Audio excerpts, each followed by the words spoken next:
Hello everyone, Scott here from Pillow Partners with this week's High Net Worth Property Podcast, where we look at second homes, property investments, showcase properties and short-term rental businesses, and that's what we have this week. A ready-built portfolio of 4 properties totalling £1.75 million in Scotland. Let's have a little look. It's on the Cowal Peninsula. That probably means nothing to viewers, but let's have a little look of where that is.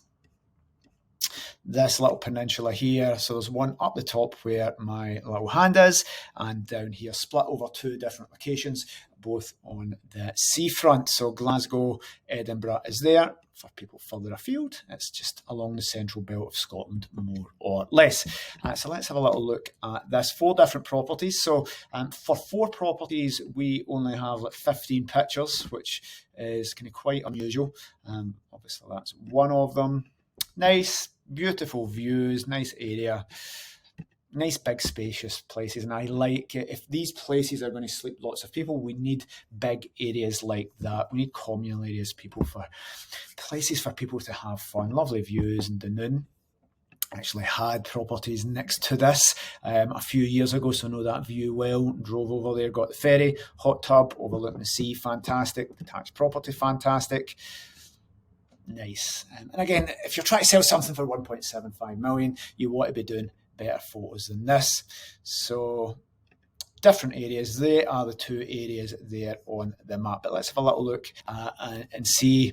We've got 4 immaculate presented properties all up and running. You should be able to get the figures for these. So this is quite nice. This is a few reasons why I did this one. One, it's up and running. We should be able to see figures on how this is doing. Not so much profit, because they're selling this. Chances of someone is selling it, they're not going to be operating it to its full capacity.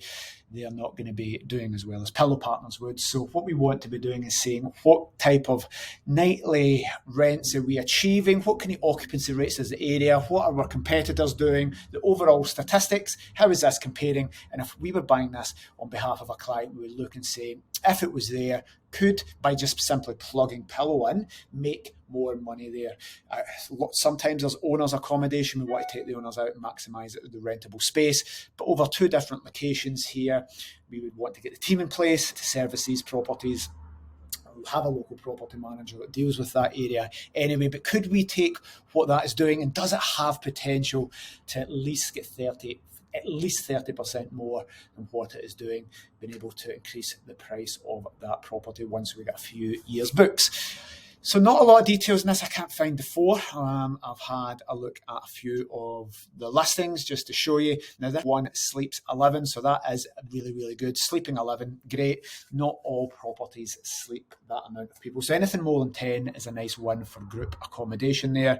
That looks beautiful, kitted out well. I see patio doors going out into the gardens, onto the decking area. So a really nice touch for what we would be looking for. Fantastic. So if this is a standard of the properties, I quite like it, kind of medieval theme there with the chairs. So yeah, like that. Lovely, beautiful views. Again, if the 4 of these properties in this portfolio are going for views, then that is a real win for us. About to build a portfolio during lockdown for people from overseas, and my strategy was go for views. You can't take views away like that.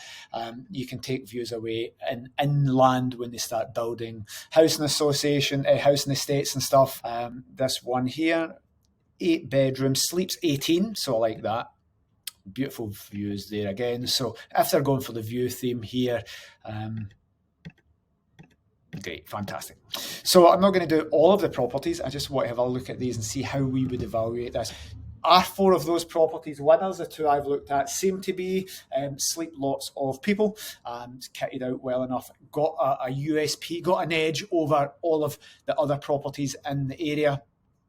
If we looked at a map here, all of these properties inland, that has got sea views, fantastic. But if you were in here, even if you were in Dunoon, but you don't have sea views, you're going to be able to command a premium that the others don't have. You're going to get much better occupancy, all things being equal. If you had 2 equal properties and one had amazing views, it makes sense, it's obvious.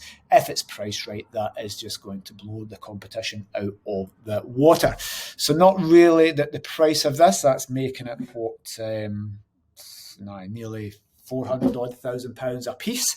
If that property sleeps 18 and 11, they're definitely worth that type of money.